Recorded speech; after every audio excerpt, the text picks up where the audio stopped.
Di tengah hiruk-pikuk dinamika politik dan ekonomi Asia Tenggara, ada sebuah kisah yang diam-diam tumbuh menjadi cerita besar.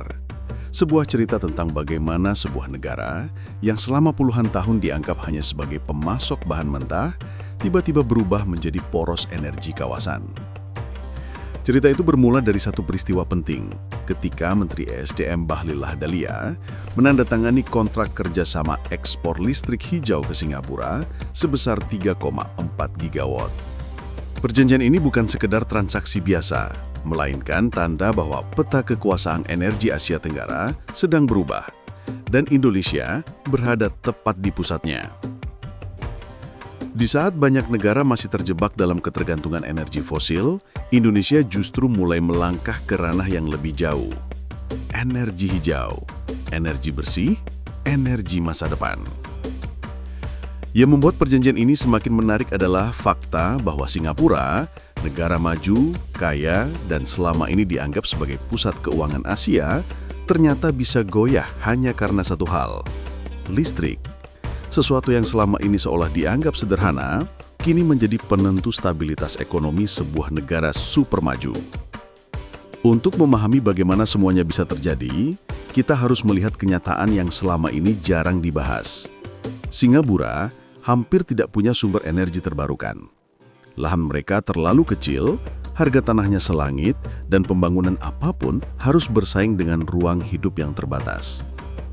Seluruh wilayah Singapura hanya sedikit lebih besar dari Jakarta Selatan, dan itu membuat mereka tidak punya kapasitas untuk membangun ladang panel surya dalam skala besar. Bahkan untuk kebutuhan energi dasar sekalipun, mereka harus bergantung pada impor, baik itu listrik, gas, maupun energi lainnya. Karena itulah, ketika dunia mulai bergerak menuju energi bersih, Singapura langsung menghadapi masalah besar. Mereka harus menemukan cara untuk tetap mempertahankan citra sebagai negara ramah lingkungan, sekaligus menjaga industri mereka tetap berjalan. Kebutuhan mereka bukan kecil, sekitar 4 gigawatt energi bersih. Dan yang paling mengejutkan, Indonesia menjadi negara yang paling siap untuk memenuhi kebutuhan tersebut. Dari total kebutuhan itu, Indonesia disebut akan memasok setidaknya 2 gigawatt pada tahap pertama. Sebuah angka yang besar, dan lebih besar lagi dampaknya bagi hubungan kedua negara.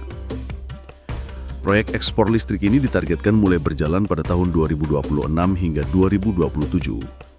Tetapi di balik angka dan jadwal itu, ada permainan politik dan diplomasi energi yang jauh lebih rumit. Indonesia tidak cuma ingin menjual listrik, Indonesia ingin membangun kembali posisi regionalnya.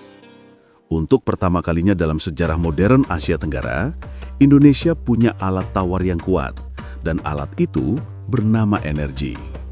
Buktinya terlihat dari syarat yang dipasang Indonesia kepada Singapura. Pemerintah menegaskan bahwa Singapura wajib membangun pabrik terkait energi di Indonesia, dan semua peralatan yang digunakan harus memiliki kandungan lokal tinggi. Bukan sekedar beli listrik jadi, tetapi ikut membangun industri dalam negeri. Kebijakan ini menunjukkan bahwa Indonesia sudah tidak mau lagi berada di posisi lama, posisi pasif yang hanya mengekspor hasil alam mentah tanpa nilai tambah. Sekarang, semuanya berbeda. Indonesia ingin mengendalikan rantai produksinya, mulai dari teknologi, distribusi, hingga industri pendukungnya. Perubahan ini begitu besar, hingga banyak analis menyebutnya sebagai momentum kebangkitan energi Indonesia. Indonesia bukan lagi sekedar pemasok, tapi pengatur permainan. Jika dulu ASEAN diibaratkan sebagai sebuah meja makan yang selalu diatur ritmenya oleh Singapura dan Malaysia, kini meja itu telah dibalik. Indonesia memegang sendok dan garpu utama. Negara-negara lain mulai menyesuaikan diri dengan keputusan energi yang dibuat di Jakarta.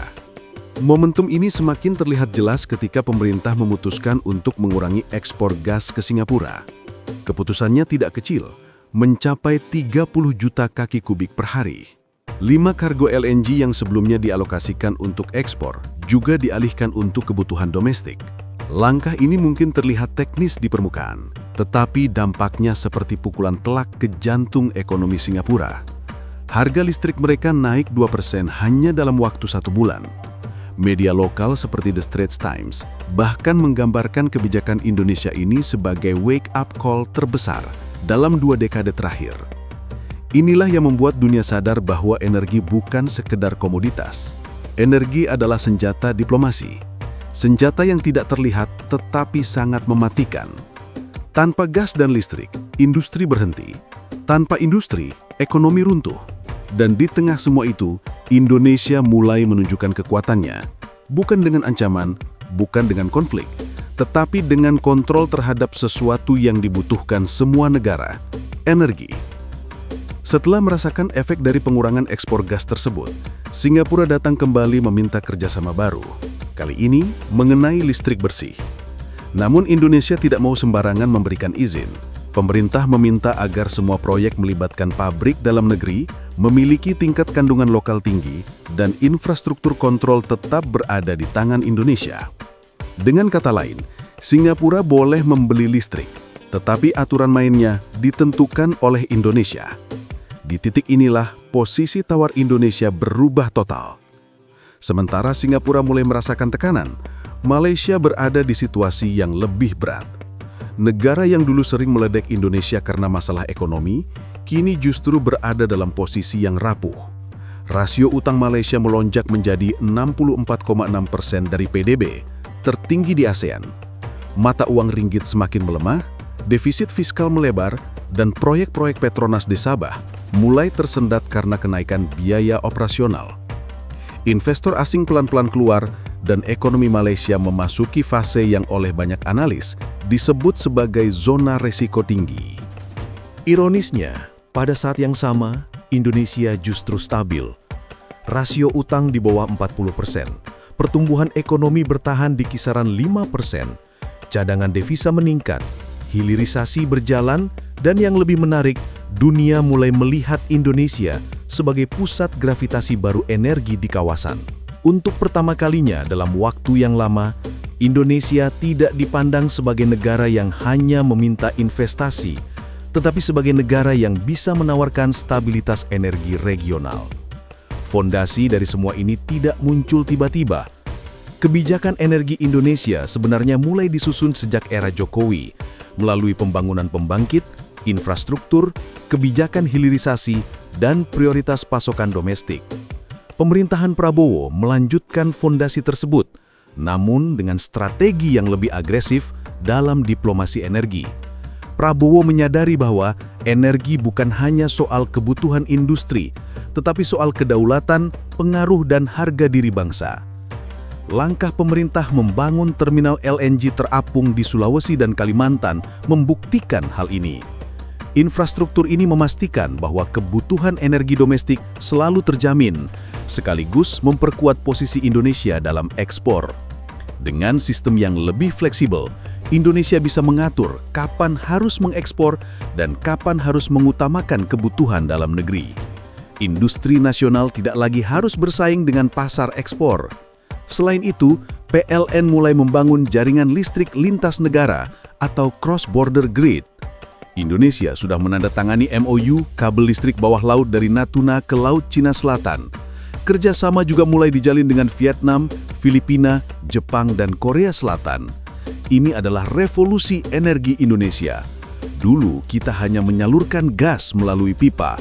Sekarang kita siap menyalurkan listrik melalui laut ke negara-negara tetangga. Dengan semua langkah ini, poros energi ASEAN resmi bergeser. Jika dulu pusatnya ada di Singapura, kini pindah ke Jakarta. Dunia memahami satu hal penting. Siapapun yang ingin menjaga stabilitas energi Asia Tenggara harus berbicara dengan Indonesia.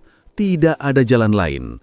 Efek domino dari pergeseran ini mulai terasa di seluruh kawasan. Di Singapura, harga energi naik. Di Indonesia, industri mulai bergerak kembali. Batam yang selama bertahun-tahun stagnan karena ketergantungan pada kebijakan Singapura, kini tumbuh kembali berkat prioritas suplai energi. Kalimantan dan Sulawesi mendapatkan investasi baru. Pabrik-pabrik yang dulu redup kembali menyala.